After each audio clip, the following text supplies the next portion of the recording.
One of the hallmarks of the Tribal Scholars Program is its summer expedition, and the 2017 expedition was no exception. Students and advisors boarded float planes and headed to the east side of Prince of Wales Island, located in southeast Alaska.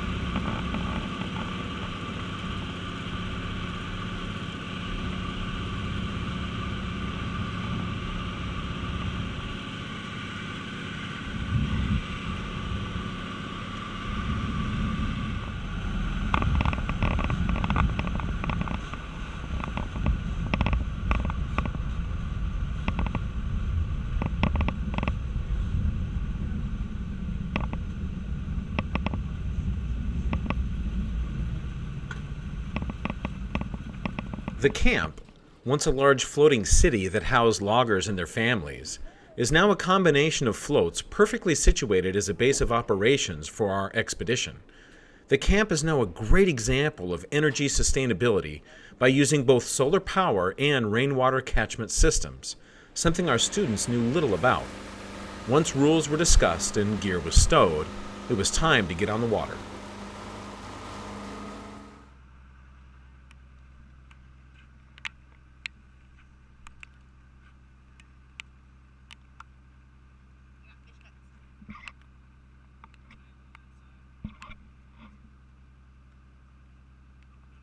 One of the main goals of the expedition is to teach the high school age students how the traditional subsistence lifestyle is still possible in today's world. Therefore, working with a local commercial fisherman who has spent his entire life on the waters of Chamandale Sound, the Tribal Scholars students were shown how to set both shrimp pots and a 30-hook halibut skate. The halibut skate was applied for through the National Oceanic and Atmospheric Administration's Subsistence Halibut Educational Permit Program. In fact, the Tribal Scholars Program has been the only school organization in the United States to apply for and fish this particular permit.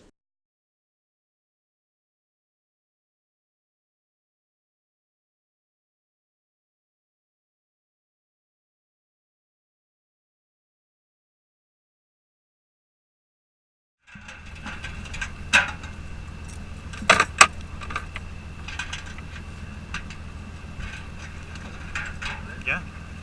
What you are. This guy's like shaking over here. Okay. Stop. Trick. Kind of get an angle like this. That's what I was saying yesterday. Good boy.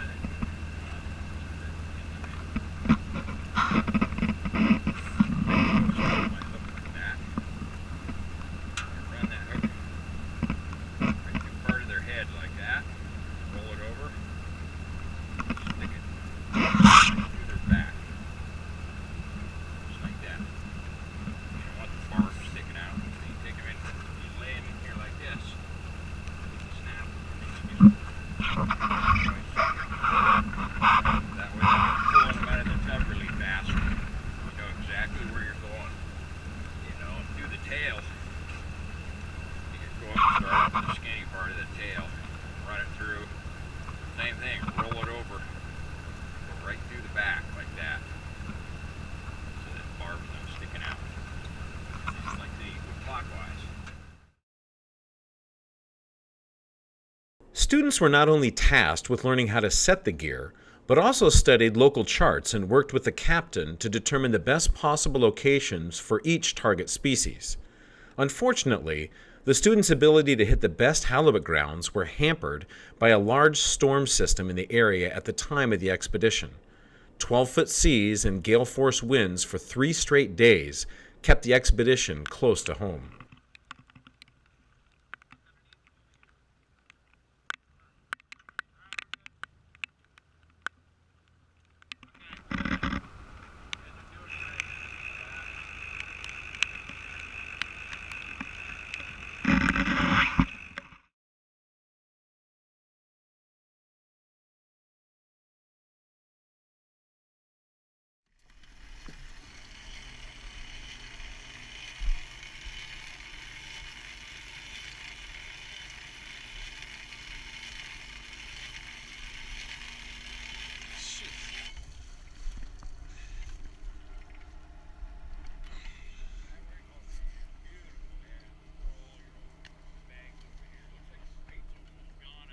Despite the harsh weather, the students found success. One of the best parts of the expedition was seeing the students organize themselves into a shrimp cleaning group, with some students deheading the shrimp and the others washing and bagging them up. Crew shares were divided up, with each student taking home a share for their own family. A naked hermit crab. Yeah, like, I've never seen this. I've never seen a naked hermit crab either.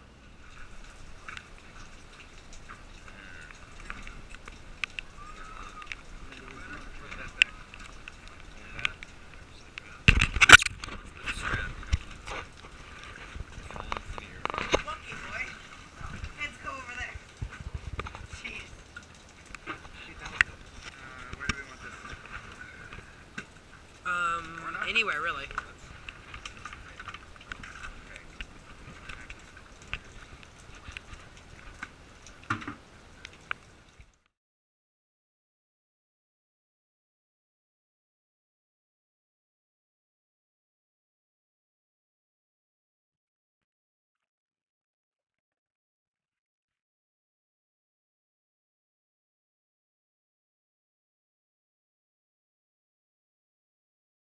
Another main goal of the expedition was to team up with Frederick Olson Jr., tribal president of Kasan. Our plans were to conduct both film and photo footage of 3 specific areas located on the east coast of Prince of Wales Island and identified by the group prior to the expedition leaving. The first is the uninhabited village of Old Kasan. The second are the remains of an old fort located at Chesina Point, and the third being a Haida vegetable patch located within Chamandale Sound itself. These areas were a perfect follow-up to the 2016 summer expedition to Village Island, allowing the students to see remote, former village sites before Ketchikan was even founded. However, due to the severe winds and dangerous weather, these plans were canceled.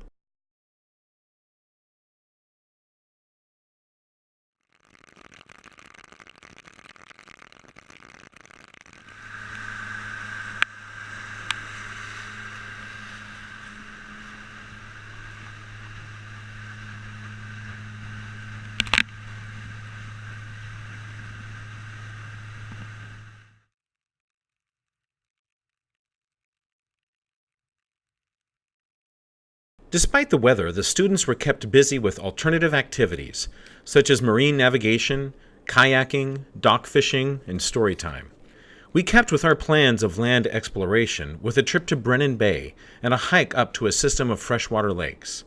A great resource on our trip was Stacy Williams, program assistant at the Ketchikan Totem Heritage Center. Her work with cedar bark weaving became an unexpected lesson on the expedition.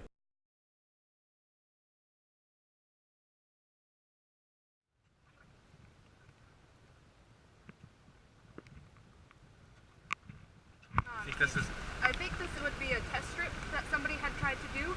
According to, it looks like a hatchet cut right here, and then you would pull off to see if the tree was ready. The tree was not ready when they tried it. And usually you would try to have a test strip start further down so you have a handhold as you're trying to pull it up. And this tree, I wouldn't have chosen it myself just because it isn't growing up straight. It is definitely bent. I can't.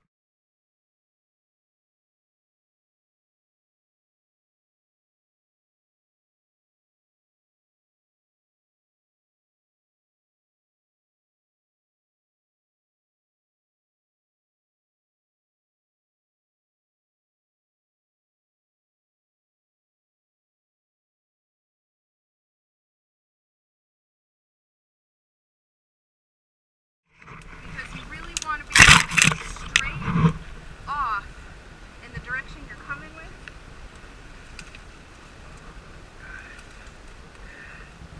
It's hard work, huh? This is what I weave my baskets out of. Oh yeah? Nice. You know what we're doing there. Oh, there you go. A good tug. There you go. You're getting it. And that's going to go a long ways up there. Yep.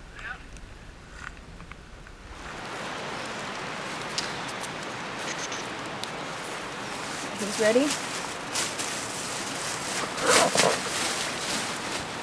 A day like today is actually the perfect day to go. The creation of tribal scholars through the Alaska Native Education Program grant is designed for our Alaska Native students to have an educational program based on traditional Native ways of knowing. Our students get the chance to explore firsthand topics that aren't usually covered in the traditional classroom. The ability to teach mathematics and science through maritime exploration is invaluable. The chance to do it in a safe, fun way is the added bonus. This trip taught our students the know-how of when to say no and to turn back when safety calls for it, a valuable lesson for these students to learn. Our plans for the summer of 2018 include a return to Chamandalay Sound with Frederick Olson Jr. and to explore the areas that we had planned. And again, with good weather, we hope to set our 30-hook NOAA educational halibut skate permit in the areas we identified previously. If we are lucky enough to fill our quota of 30 fish, then our plan is to give back to the community through the KIC Elder Lunch Program.